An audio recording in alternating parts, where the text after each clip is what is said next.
Good morning. This is Diane from the Downtown Public Library, and this is a contraption that I got my ever helpful husband to make so that the local kitty cat wouldn't use this raised bed as a kitty box. We don't want that. Manure is good if it comes from animals that eat grass and plants and things like that, but we don't want anything from ourselves unless you have a very sophisticated system, or dogs or cats. So in here, I want to remind you that even though it's cold out, it's really chilly today, don't forget your herbs and your leafy greens. They're still there, and if they're not, you can plant some, you can harvest some if you have some in your yard, or you can grow some on your windowsill. If it's too cold, you don't want to come out into the cold. So over here in this bed, I have some beautiful arugula growing. Husband doesn't much like, but he'll eat it stir-fried, but I love it. One little Tom Thumb lettuce that survived. All the others that I stuck out here to plant were enjoyed by something or somebody. I don't know, but they're gone. A few of the romaines made it over here, hiding behind under a potato plant that was in the compost. There's another one. They know when it's their season to grow. And then I have a bunch of different radishes in here, which I really love. I have a couple of other new types that I want to try. One called a dragon tail. It's purple, and you actually eat the seed pods, not the radishes. It's so beautiful. With the cooler weather, the nasturtiums have gone crazy. Catmint's starting to recover. Even my thyme didn't do very well. It was kind of hot this summer, and I got some snotty new kinds of coconut thyme and a couple other things. Didn't do so well. It was just too hot and dry for them. Over here in a bed, I have some peas starting to climb up the wall. Or the wire, not the wall. Maybe that's us. We're all trying not to climb the wall. And a cardoon, which again doesn't really like the super hot weather, even though they come from the Mediterranean. They really prefer it to be a little temperate, not so hot, not so cold. This is the time of year that your pineapple sage is all full of bloom and just beautiful. The bees and the late little insects are enjoying that very much. And then you're going to also see things like chives that really don't like the hot weather either, just coming to life. Over here in this bed, which I determined I would tear up the tomatoes and then I would put seed tape in here, use it as something completely different. Well, my pepper still has one little pepper there, and I think it's making a baby. Cuban oregano, which it's such a beautiful plant, but I'll be honest, other than garnishing, I've never done anything with it. Something that needs to be explored.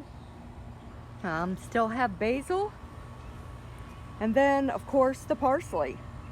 A little teeny tiny couple of leaves, and then as soon as it started to cool off, my parsley's gone crazy. I also have a little celery plant in here. I love to make mirepoix and other things for stews, and you just need a little bit of celery, and it's hard to keep it in the fridge if you don't eat it regularly. But you can take the bottom part, which I learned from one of those stay up for hours at night watching one gardening video after the other. You need to cut 3 to 5 inches from the bottom, then stick it in water. Celery doesn't have a big root system, so you're going to stick it in some dirt, and then you can either put it out in your yard in a kind of sheltered place, because if it gets cold enough it will die down, or you can just keep it on your windowsill. Just remember, out here, you know, we've got kind of a shady area, a little tree covered, dappled shade, a little bit too much in the summer, but inside it's dark compared to outside. So something that likes shady outside is going to like brighter light in your house. Here's another parsley that's gone crazy. Over here in this bed, my Swiss chard is starting to recover. And these are just those bunching onions that were free at the Downtown Public Library. Planted them earlier in some other little planter that wasn't deep enough, and now they're doing really well. They're getting to the point where you can harvest the outer leaves and they'll grow just fine. Over here's another bed where volunteer garlic has come up, kind of voiding my plans. Had plans for other things. This is a Thai basil that I really love. If you love licorice and anise, and I do, it's really nice. Or if you want to make Thai food, you know, it has more of a characteristic flavor. But when I started, and I did harvest a few sprouts to root, but bees were all over it, so I have to leave it longer. Take a few cuttings of any kind of basil, and I'm telling you, within a week or so, you're going to have roots. Put them in a little pot, save them so you don't have to buy new plants next year and you can buy something completely different. Or leave them in the water and harvest as needed until you're tired of it. One other thing that you can do with your leafy greens, they taste so much better after it's a little bit cooler. I love spinach and lettuce and arugula. I love the peppery flavors, but I can't handle the bitter ones very much. The only bitter flavor I guess I like is 100% chocolate. But once it gets cooler and Brussels sprouts and collards and mustard greens and all those things get a little bit of frost or a little bit of cool weather, it sweetens them up a bit. You can also trick them by putting them in your cooler part of your refrigerator or your freezer for a little bit. But in this bed, I'm not growing these jarred things, but here's a couple of other ways that you can preserve some of your flavors from the summer. I've saved bottles from olive oil, and you can use any color you want. The dark ones are good because if you have a husband who leaves things out and doesn't put them away, you don't have to worry about things being exposed to the light. And what I'm going to do with this is I'm going to harvest some of my tarragon, which was not super happy this year, but I've got enough. I'm going to take a few sprigs of that, wash it and dry it, and then I'm going to fill the bottle up with warm, not hot, either rice vinegar or apple cider vinegar. I'm making tarragon vinegar for my mom and she loves it with apple cider vinegar. I'm going to try rice vinegar for myself.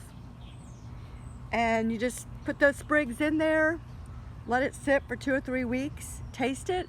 When it's as tasty as you like, you can take the sprigs of tarragon out.